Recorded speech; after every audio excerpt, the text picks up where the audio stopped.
Section 8.4 talks about plane curves and parametric equations.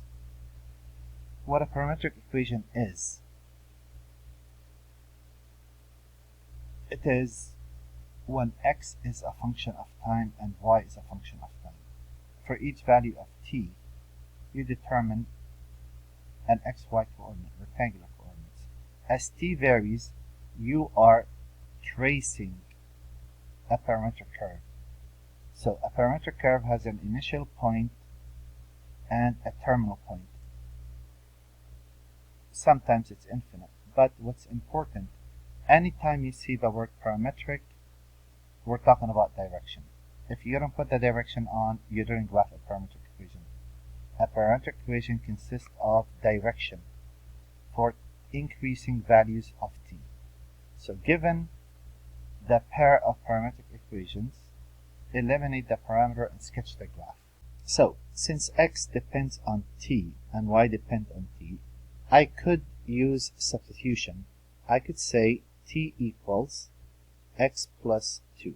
Take this and replace this by it. That will be y equal 2 times x plus 2. So y would actually equal 2x plus 2 plus 1, 2x plus 5. So if I draw the line, I know how to draw this line. That's not hard. I'm going to use a color that's hard to see. So I'm going to start at 5. 1, 2, 3, 4, 5. I'm going to rise 2 and run 1. So my line, again, the reason I'm using a hard to see color, we're not going to need the whole line. We need a portion of it. And I know that because we have a restriction on t. So you always have to go to the restriction and figure out where does this start. Put 0 in for t, x equal negative 2. Put 0 in for t, y equal a 1. So negative 1, negative 2. My scale is a bit off. That's because it's shifted to the right a bit. So I just need it to be perfect. There we go. So if I was to go down to 1 to the left, down to 1 to the left, down to... Okay. Let's redo this really quick. So I am at 5. I would go down to 1 to the left, down to 1 to the left. There. Much better. So the line looks like this. At t equals 0, I am at the point negative 1, negative 2, 1. This is where I am right now. Since it's a straight line and I know what the shape look like, I could just plug in the beginning and the end. If I put 2 in there, that will be 0. And if I put a 2 in there, that will be a 5. 0, 5. So I'm only interested in this piece of the line. And the direction is always in the increasing value of t. The green line is not there. The purple is the only piece of the line that I'm after. Parametric equations have a lot of applications. What's most important about them is the direction. That's a must. If I say sketch a graph of parametric equation and you don't give it direction, you really didn't sketch, you just graphed a function of x and y. And that's definitely not what to do. So if I look at the next problem, I notice here they didn't give a value for t. They're just giving me an equation. Well, the same deal. I'll say, okay, I could play along. I could take square root of t because it exists in both. I could say the square root of t equal x plus 2.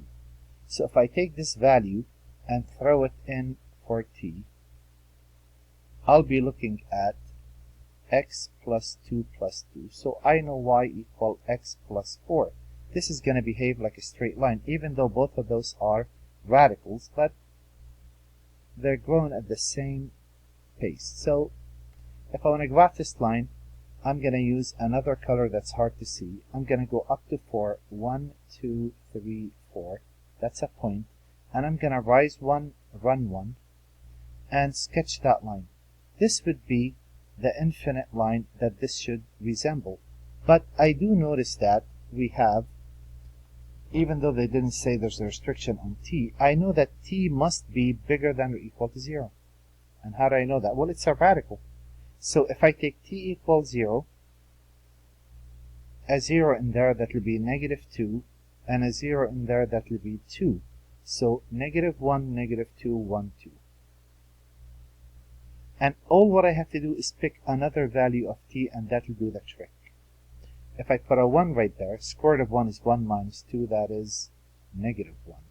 And a square root of 1 is 1 plus 2, that's a 3. So -1, 1, 2, 3. So I know we're only looking at this piece of the line. And the direction is always in the increasing value of t. I was right here, and a minute after I am right there. So I am heading in that direction. So the rest of the line is really not there. I could just erase it. And that's really how the graph looked like. And similarly, I could just erase that line, and I only want that portion of the line. So if they give me a restriction on t, I'll just follow along and pick that piece of the graph. If they don't give me a piece or a value for t, I'll pick a couple of values to figure out direction. Same deal here. I could say t equal x plus 1. Now remember, since x is a function of t and y is a function of t, you're going to be able to do this all the time. Well, I know what that graph looked like. That's a rational function shifted to the unit, shifted 1 unit to the left. So it has a vertical asymptote at x equal -1. Again, all of this I'm going to sketch. And I know y equals 0 is another asymptote. Now, if I want to go to the graph, the actual graph, I know that at 0 I am at 1. So the graph looks something like this. But I don't want that whole graph. I just want this portion of the graph. At t equal 1, where am I? Put 1 in there. I am at 0. Put 1 in there. I am at 0, 1. I'm right there. And if I let t equal 4, what do I get? I get 4 minus 1 for x, that's 3, and 1/4. So 1, 2, 3, 1/4. That's the only piece of the graph I want, and that's the direction. I could erase everything else. You could leave it on, or you could erase it. It doesn't matter. It's really not there. So the piece of line that I really want is just what you see. And take that out. There you go. That's the only piece of the curve that we are interested in. And that's how parametric equations work. Some of those are rectangular, x and y. Some of them are trigonometric, and we'll talk about that in a minute. Here, the same deal. I could say x over 2 equal t. Take this and substitute it right there.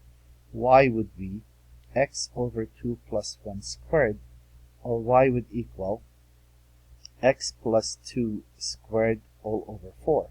So, pretty much, that's a parabola shifted 2 units to the left.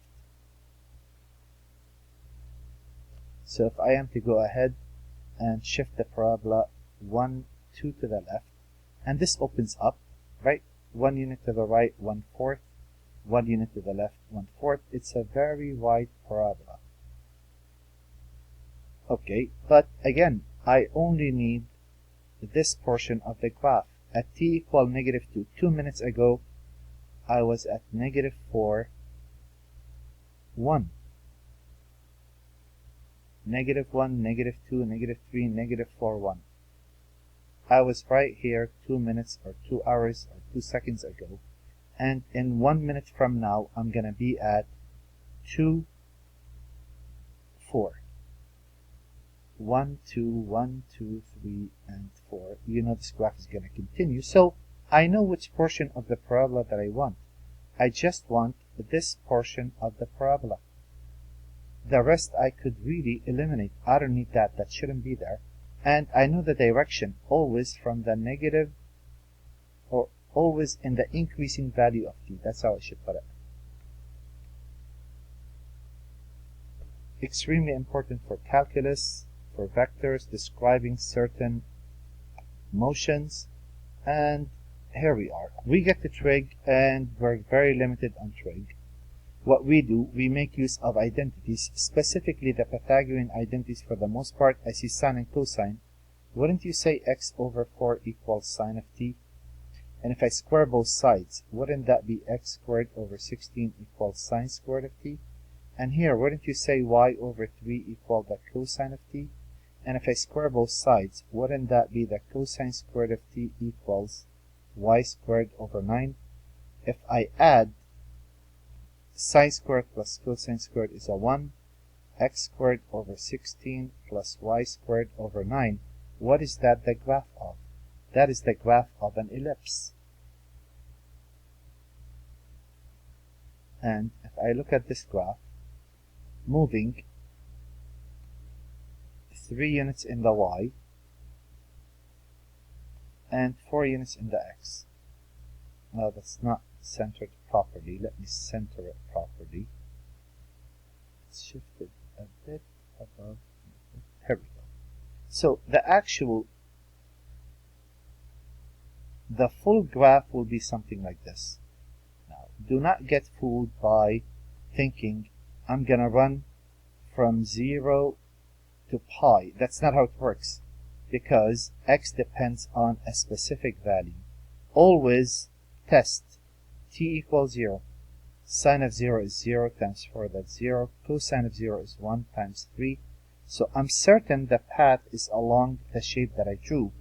And t equal pi would really not give you much, because that's not telling me which direction I'm running. T equal pi, that's a 0. And cosine of pi is negative 1 times 3, that's negative 3. But I don't know whether I took the right or the left, so I pick a point in between. Pi over 2. Sine of pi over 2 is 1 times 4, that's 4. Cosine of pi over 2 is 0 times 3, that's 0. So here I was when I started. In 1.5 seconds, I'm right there. And in 3.14 seconds, I'm right there. So the actual graph that I want is tracing along. That doesn't look like an ellipse at all. So here. I really don't need that part. And I know the direction is running in a counterclockwise manner or in a negative manner, clockwise manner, which is negative rotation. But that's something you could always figure out by plugging a couple of values of t. If I look at this again, this is x minus 3 equal sine of t. If I square both sides, x minus 3 squared equals sine squared of t. And y plus 2 equal the cosine of t. So cosine squared of t would be y plus 2 squared. And if I add those, I will get x minus 3 squared plus y plus 2 squared equal a 1. I know that's a circle, and this circle has a radius of 1, but it is centered at negative 3, 2. So if I move 3 units to the left, 1 unit, 2 units down, that's the center, and I move 1 unit in each direction. So if I graph that, that's a circle that looks like this. But since I am having a restriction on t, since it's 0 to pi, I'm guessing I'm not going to get the whole thing. At t equals 0, put a 0 there. Sine of 0 is 0, x equals 3. Cosine of 0 is 1. 3 negative 1. Something's not right. What's not? Oh, this circle is on the right hand side. You move 1, 2, 3 to the right and 2 down. So I centered it at the wrong. There it is. So 3 negative 1, 1, 2, 3 negative 1. I'm right here at t equals 0. And I know already I'm going to have to pick a point in between. Sine of pi over 2 is 1, plus 3 is a 4. Cosine of pi over 2 is 0, so 4, 1, 2, 3, 4, negative 1, negative 2. So I'm running in this direction, and at t equal pi, I can guess where that's going to end. Sine of pi is 0, that's a 3. Cosine of pi is negative 1 minus 2, that's negative 3. 1, 2, 3, negative 1, negative 2, negative 3. So I only want the right half of that. I'll erase the rest, and that's what it looks like. And during our discussion, I could go over some applications of those if you want to see. A couple more to go. If I look at this, I notice the squared wouldn't do me any good. Cosine squared has 3 identities. Cosine of 2t has 3 identities. It's either the cosine squared of t minus sine squared of t, wouldn't do me any help with the sine. It is twice the cosine squared of t minus 1, that wouldn't work. But 1 minus twice the sine squared of t would be beneficial since that's a sine. So y equal 1 minus twice, and if I put the x in there and square it, that's an upside down parabola. You notice there's no restriction on t in this case. So a rough sketch will do. I don't have to be perfect. I am gonna go with an upside down parabola shifted up 1 unit, right? So the parabola looks like this. I wouldn't put arrows on it. Now all what I have to do is pick a couple of values of t. So here I'm gonna probably get the whole graph. Unless I'm mistaken. We'll see. Okay, we'll see, yeah. Let's not rush. At t equals 0, where am I? At t equals 0, I am at 0, 1. I'm right here. At t equal pi over 2, what would happen? I am at 1, and if you put the pi over 2 in there, 2 times pi over 2 is pi. 1 negative 1. So 1 negative 1. The graph must pass through that point. So my parabola was off. It's really more like this. Okay, so I got to go down in this direction. Now how about at t equal pi? I'll notice I am at 0. Cosine of 2 pi is 1. I went back. And then how about at t equal 3 pi over 2? 3 pi over 2, that's a negative 1. And that is negative 1 because you multiply by 2, that's 3 pi. Cosine of 3 pi is negative 1. Negative 1, negative 1. And what do you think is going to happen after? You're going to go back. And why is that? Because sine is bound between, since x equals sine is bound between 1 and negative 1, and cosine of t is bound between negative 1 and 1. And as you saw, we went between negative 1 and 1 on the x and negative 1 and 1 on the y. That happens with parametric. Things run back and forth a lot. And how about this last example? Well, here again, I'm looking at that and thinking, okay, let's see. I know that secant squared of t is tan squared of t plus 1, if I'm not mistaken. Secant squared, yeah. So y is going to equal, if you put the tan in there, that is x squared plus 1. Now, this might look like a parabola and it's infinite, but keep in mind where this came from. There's a restriction on tangent is not continuous at pi over 2. If you think of the graph of tangent, at pi over 2, it's going to hit infinity. So they gave us a restriction. No need to really worry about that. Plug the numbers and there it is. The parabola should look something like this. That would be the entire parabola if I was getting the whole thing. But I know since they restricted t, I'm not going to get the whole thing. T equals 0. Tan of 0 is 0. Secant of 0 is 1 over cosine of 0, which is 1. I'm right here right now. And how about at t equal pi over 4? Well, I know tan of pi over 4 is 1. And secant is radical 2 squared, which is 2. So 1, 1, 2. I'm only looking at that piece of the graph. The rest is not there. So you make sure you put arrows, and you make sure you trace depending on what t is, if they gave us that. And that's pretty much all you have to do.